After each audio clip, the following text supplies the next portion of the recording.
안녕하세요. 뉴스반장입니다. 지금부터는 조국 후보자 관련 소식 이어갑니다. 어젯밤에 청문회가 끝나갈 무렵에 검찰이 후보자 부인 정경심 동양대 교수를 기소를 했습니다. 딸의 총장 표창장을 위조한 혐의입니다. 이 정경심 교수를 직접 불러서 조사하는 걸 생략하고 바로 기소를 한 건데 뭔가 이 밖에서 모르는 증거를 더 갖고 있지 않겠냐라는 전망이 있었죠. 이 부분에서 저희가 단독으로 취재를 한 게 있습니다. 정경심 교수가 사무실에서 가지고 나왔다가 나중에 검찰에 제출을 한 컴퓨터가 있었죠. 이 안에서 총장 도장, 직인을 컴퓨터 사진 파일로 만들어서 갖고 있던 게 발견된 걸로 확인됐습니다. 이현정 기자가 단독 취재한 내용 보시죠. 참 집요하고 끈질깁니다. 이러다 의도적 오보를 또 내는 게 아닌가 하는 의심이 드는데요. 지난해 9월 검찰 개혁을 저지하려는 검찰 쿠데타 당시 검찰은 조국 전 법무부 장관 부인 정경심 동양대 교수를 표창장을 위조했다며 기소했습니다.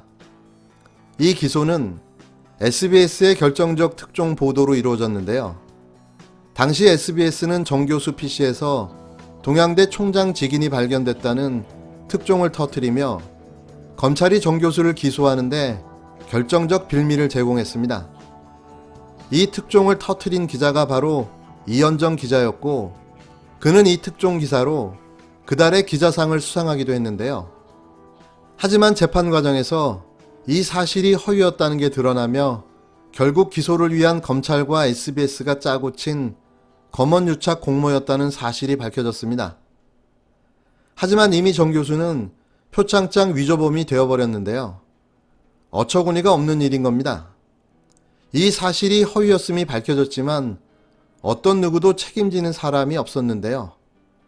결국 방송통신심의위원회가 SBS에 대한 경고 조치를 하며 일단락되고 말았습니다. 전형적인 검언유착 사건인 거죠. 그런데 무슨 데자뷰도 아니고 또 SBS 특종 보도를 통해 추미애 법무부 장관 아들과 관련된 의혹 사건이 휴가 청탁이라는 방향으로 사건을 몰고 가는 분위기인데요. 사실 확인도 안 된 내용을 뉴스랍시고 마치 사실처럼 떠들며 기정사실화하고 있는 겁니다. 국방부 민원실의 추 장관 부부 중 누군가가 전화한 녹취록이 아직 남아있다는 특종을 터뜨리며 또 여론몰이에 나섰는데요. 이 다음 스텝은 뭘까요? 추 장관 기소가 아니겠습니까? 아니면 추 장관 남편에 대한 기소가 되겠죠. 이 청년은 입원 연장이 아니라 너무 아파서 집에서 더 쉬어야겠다고 해서 병가 연장을 요청했는데 요양심사를 받아야 되니까 안 된다라고 답변을 받은 거예요. 근데 서일병이 받은 혜택을 똑같이 못 누린 병사들이 부지기수입니다. 지금 그 병사들과 그 부모님들이 왜 우리는 서일병과 똑같은 혜택을 못 받고 차별받았냐, 불이익을 받았냐, 그 사람들이 대한민국 국민 중에 압도적 다수입니다. 불이익을 받은 국민이 압도적 다수이고 혜택을 받은 사람이 서일병 한 사람이라면 이게 특혜가 아니고 뭡니까? 우리 국방부의 관련 규정이나 훈령이나 이런 것들은 어느 특수한 한 명을 위해서 있는 규정이나 훈령이 아닙니다. 다 모든 장병들한테 그런 혜택이 들어갈 수 있도록 돌아갈 수 있도록 그렇게 하는 규정이고 훈령이지 그렇지 않습니다. 지금 야당과 극우 보수 언론이 주장하는 바는 추 장관이 아들의 휴가 연장을 위해 2017년 6월 국방부 민원실에 전화해 청탁을 했다는 게 그 내용인데요. 전화를 했다 안 했다 누가 했냐 가지고 논란이 끊이지 않고 있는 겁니다. 그런데 참 이상하죠? 아들 청탁을 하려는 사람이 왜 민원실로 전화를 해서 청탁을 하는 거죠? 민원실은 말 그대로 누구나 전화해서 애로사항을 문의하고 해결 방안을 들을 수 있는 창구인데요. 왜 여기에 전화하는 게 문제가 되는지 모르겠습니다. 흡사 김문수 전 경기도지사가 119에 전화해 나 경기도지사 김문수입니다라고 말하는 것과 같은 일을 하는 건데요. 돌아오는 대답은 너무 뻔한 거죠.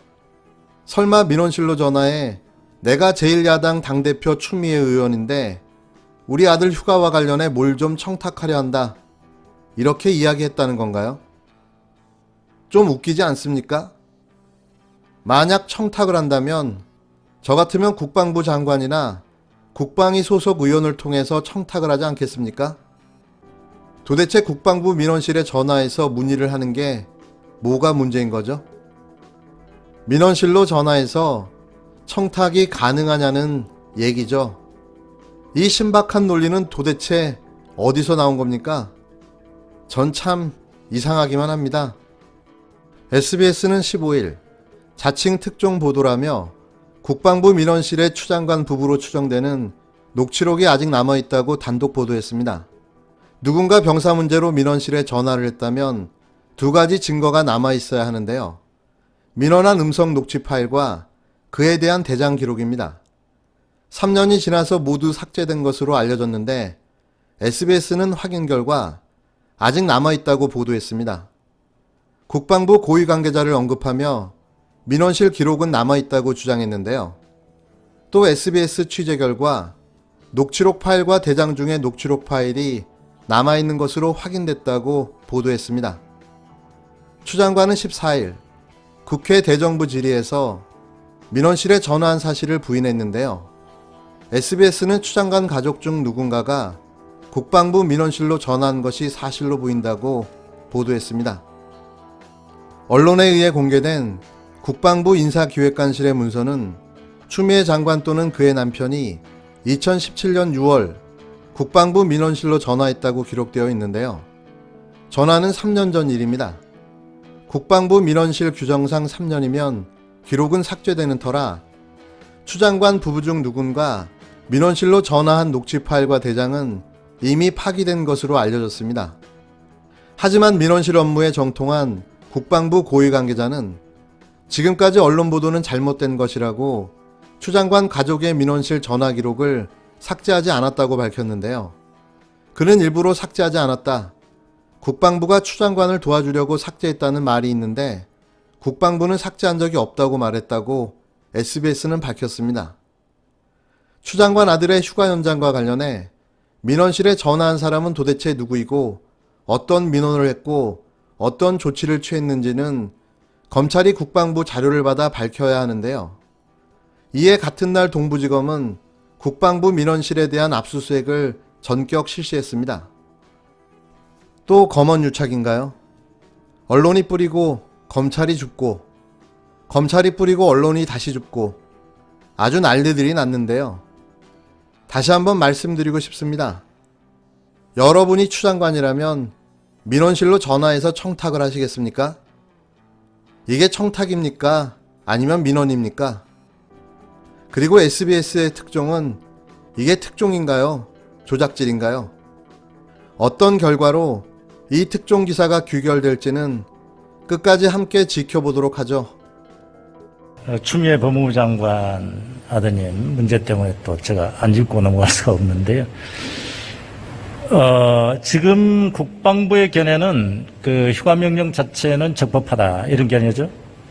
예, 지금 현재 그런 기록들이 있기 때문에 이 연대 행정업무 그 통합 시스템에 나와 있는 기록은 과거에는 종이 문서로 이렇게 우리가 운영을 해왔지만 이제 전자정부로 되면서는 이런 것들이 모두 다 전산화돼 갖고 관리가 되고 있는 내용입니다. 그래서 이 페이퍼나 이 전산 정보나 다 동일한 그런 효과가 있는 부분이라고 생각하고, 다만 저희도 참 국민들께 송구스럽고 안타까운 부분이 그런 그 행정 후속 조치나 이 행정 처리가 좀 일목요연하게 잘 돼 있으면은 이게 자신 있게 시원하게 이게 말씀을 해드릴 건데, 그런 부분들이 조금 이렇게 정확하게 안 돼 있다 보니까, 그래서 그렇지 기본적인 그런 1차 병가에 관계된 내용, 그 다음에 2차 병가 때에 이렇게 신청을 했던 그런 기록, 그리고 연가를 했던 기록이 남아 있습니다. 그래서